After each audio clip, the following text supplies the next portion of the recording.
and getting rid of the actual like time clock conversation, that really was successful. The number one thing is like relationship building, right? And whether that's with a client, whether that's with a prospect. Well, let's go ahead and get started. Welcome to another Fresh CFO Fridays. Hi, I'm Chris Ortega. I'm the CEO of Fresh FP&A. And Fresh FP&A, we provide fractional CFO and advisory services to high growth businesses. I've spent over 18 plus years in accounting, finance, FP&A, and financial leadership. And on this channel, we talk about everything finance, FP&A, fractional CFO, and CFO related. Fresh FP&A, we have clients all across the world in the US, Europe, Asia, all across the globe, and we help businesses transform and scale their finance organization. And I'm excited for this conversation today. Today, I'll be sharing my top 3 mistakes that I've made in building my fractional CFO business. This is going to be from my perspective and some of the things and some of the pitfalls that I've had and some of the things that I don't want you to make. And I'll also be sharing just one of the things I get the opportunity to do is I get to talk with a lot of fractional CFOs, a lot of CFOs, a lot of finance professionals from all across the world. And I want to share just some common themes I get from them as well too, of some common mistakes that they've made in building their fractional CFO business. So I want to give you some of those from the conversations, the hundreds, if not to this point, thousands of conversations that I've had with other fractional CFOs across the globe. So let's jump right into it. The first mistake that I made in building my fractional CFO business here at Fresh FP&A was definitely around the time aspect. I think a lot of professional services consulting people can relate to this, right? I came in, and when I got my first couple of clients, when I was actually doing Fresh FP&A as a side hustle while I was having a full time job leading high growth finance organizations.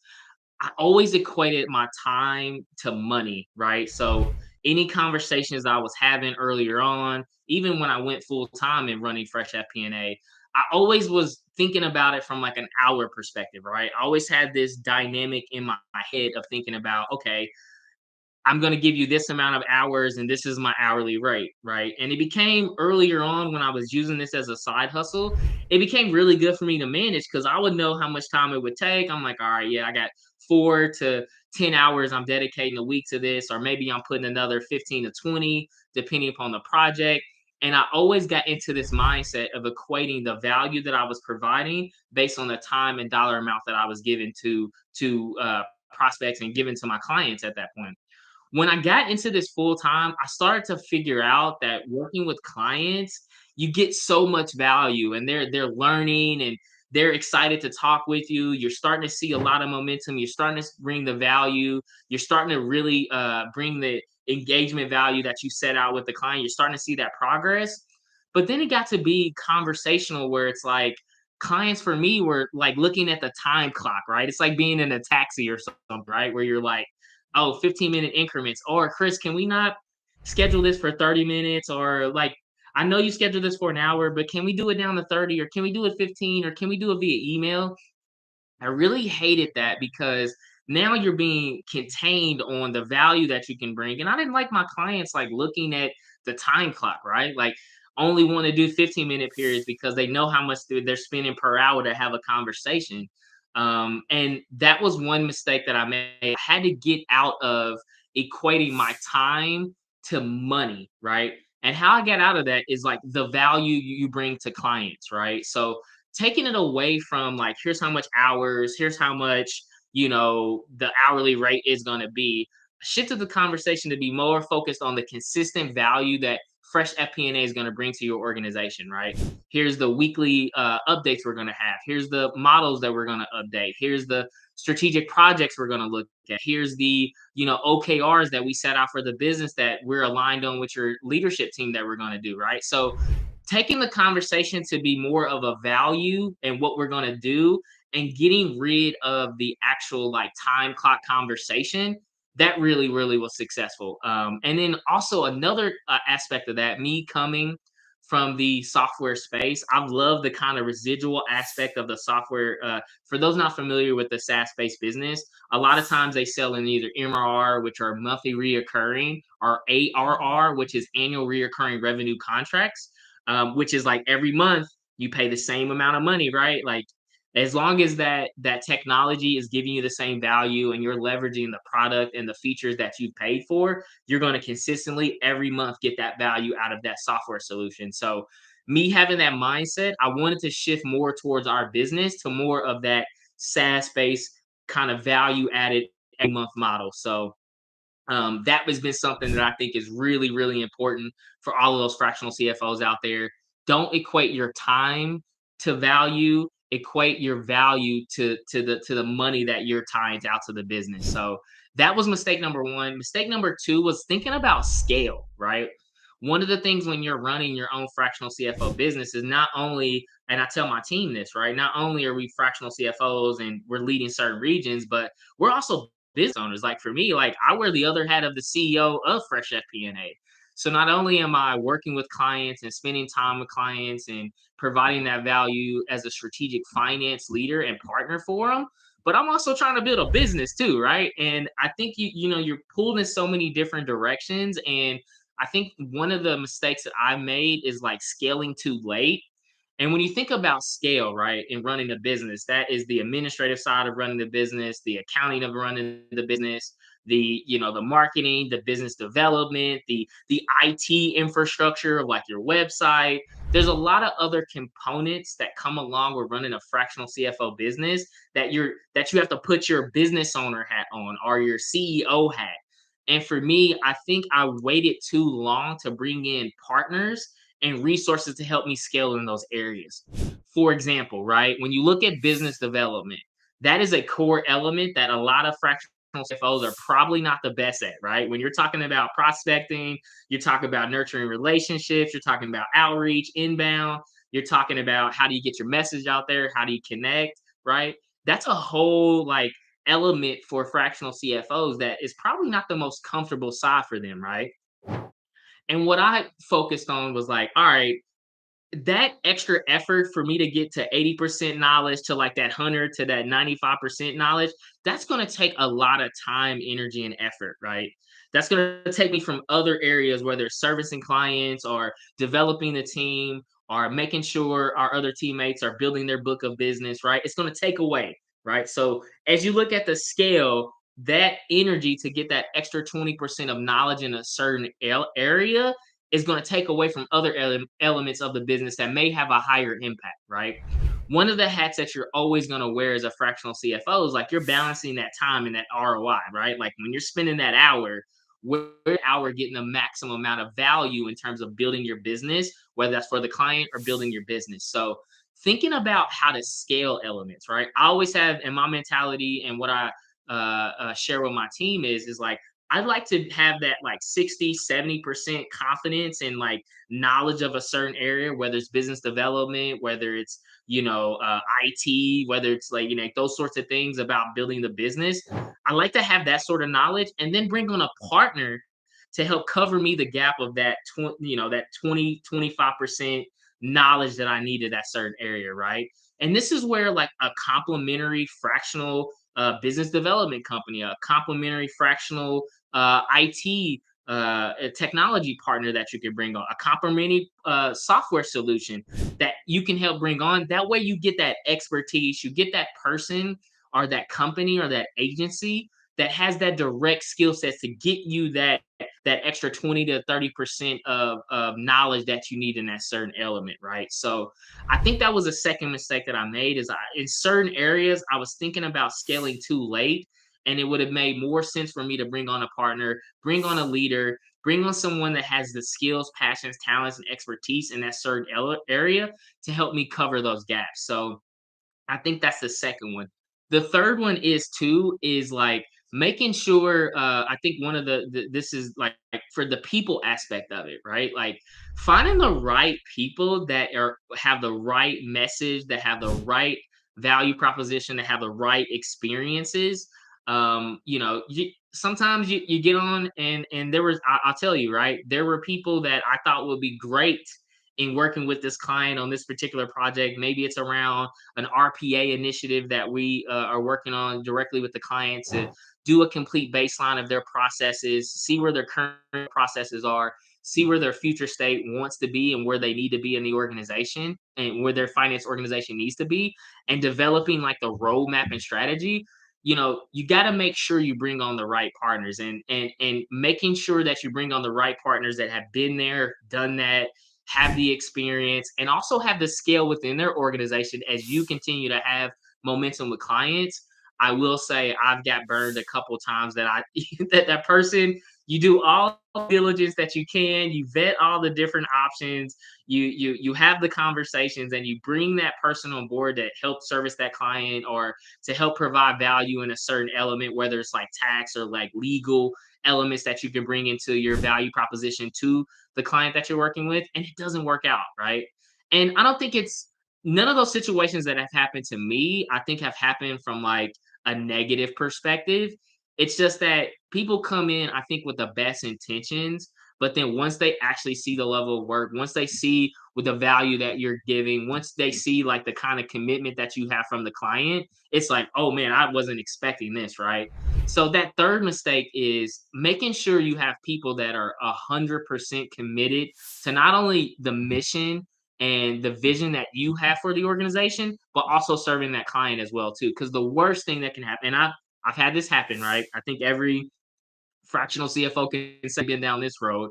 I've had to mend a relationship because I thought I was bringing in the right person. Maybe they were a director of finance that was couplement with our fractional CFO, and we're providing, not only CFO but actually management of their accounting team. Maybe it's a, the mid level organization structure to have that supervision, and it didn't work out. And you have to mend that over. Like there's opportunities around that, right? Like you come in, you mend the relationship, you focus on it, you get that clarity and trust back with the client, because that's one of the most important things as you think about bringing on the right people to help service your organization.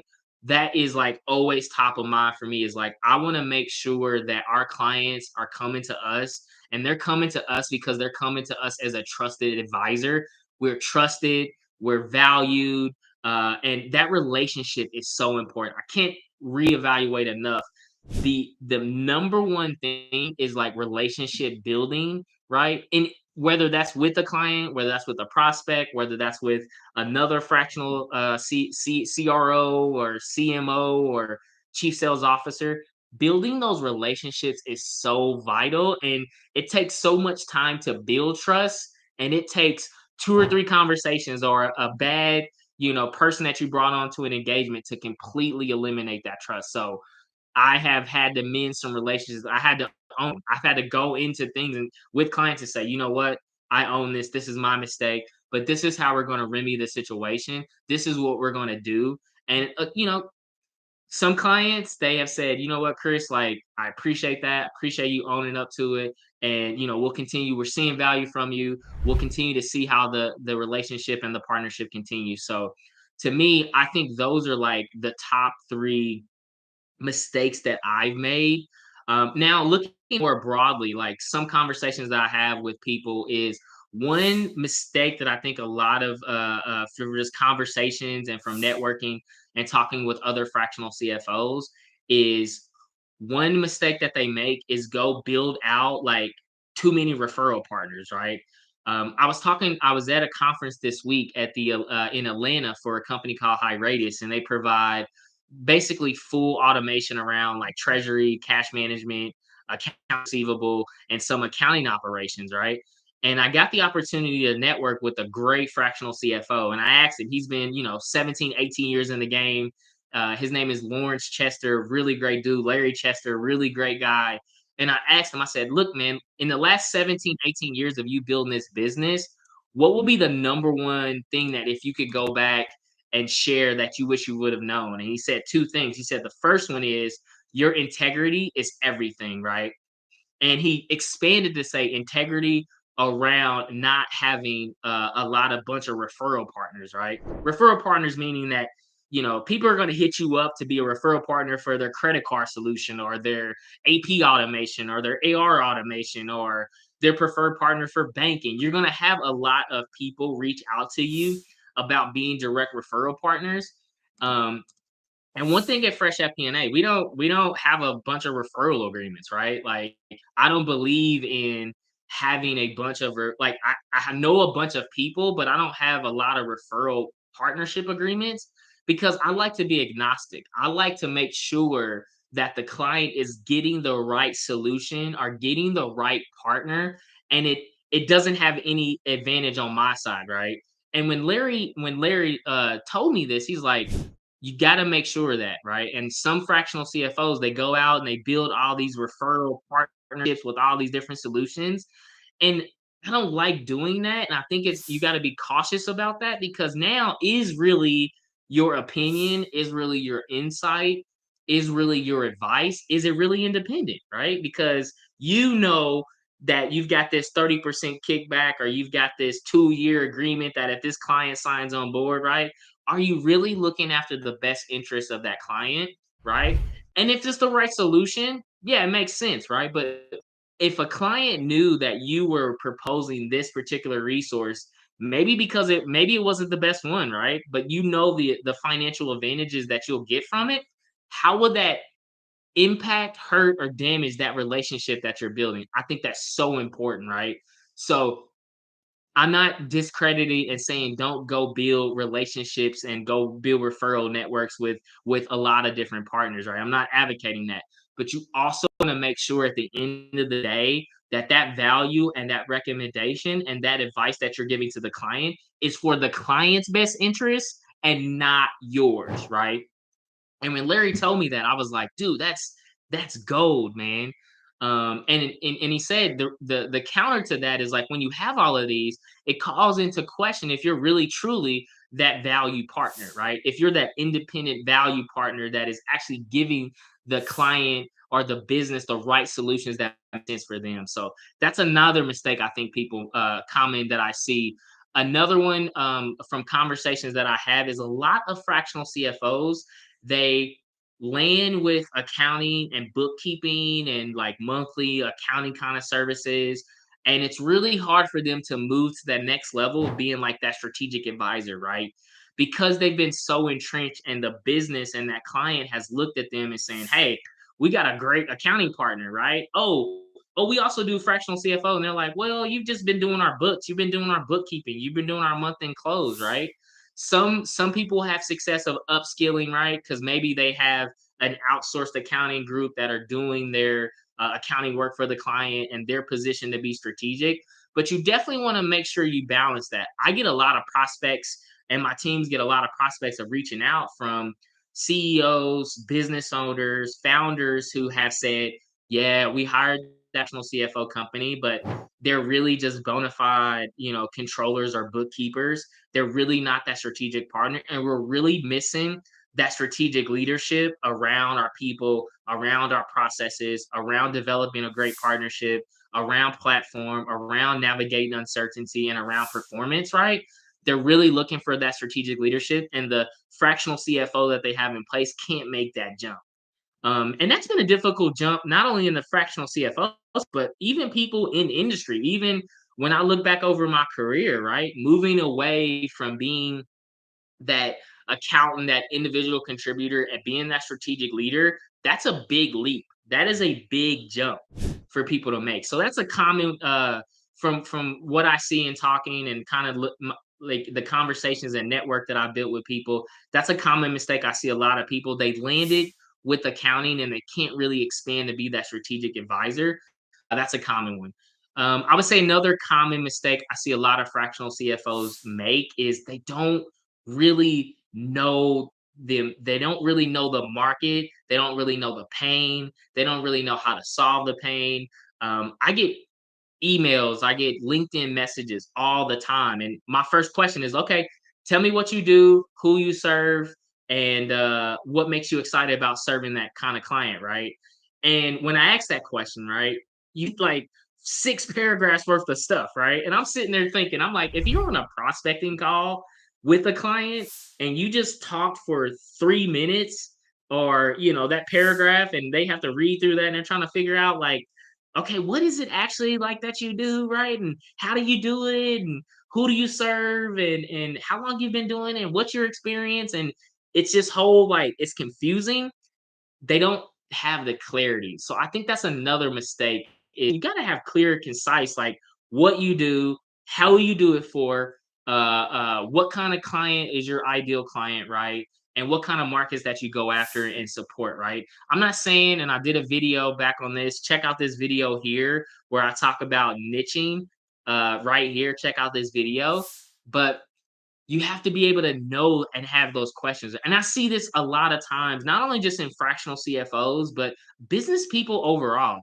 I don't know about you. My LinkedIn just messages are constantly booming. And I'm like, all right, tell me what you do, how you do it, who you serve, and what makes you passionate about what you're doing. And it's like, if I don't see that clarity and that precision of answering those questions, I'm kind of like, hey, I don't really know. Like, can you give me a little bit more? Right. And that's like literally the worst that you can have, right? Like if you're sitting across from a prospect and you just had your elevator pitch, is what I call it, and they still don't have clarity what you do, you need to go back and refine that, right? And that's important because in building your fractional CFO business development is going to be a primary element of that.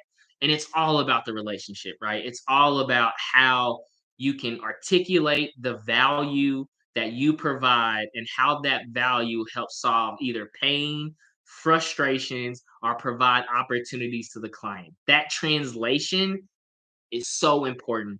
And that's a common mistake that I see a lot of CFOs make, is they don't have that clarity of how that value solves the pain, the frustrations, or provide the opportunity to the client. That translation is lost. So for me, those are my top three mistakes that I've made, and I've also shared with you some kind of common ones that I see, and some kind of common themes that from the conversations that I've had with a lot of fractional CFOs across the globe. Those are the kind of ones that I see. So hope you enjoyed this video, and make sure to stay tuned. If you like this video or found value from it, make sure to like, comment, subscribe, click the notification bell on our Fresh FP&A page. That way you don't miss any future CFO Fridays. I hope your Fridays are going well. And as I always end every video, keep pushing, never settle, and the best is yet to come. Let's get it. Thank you guys so much for your time.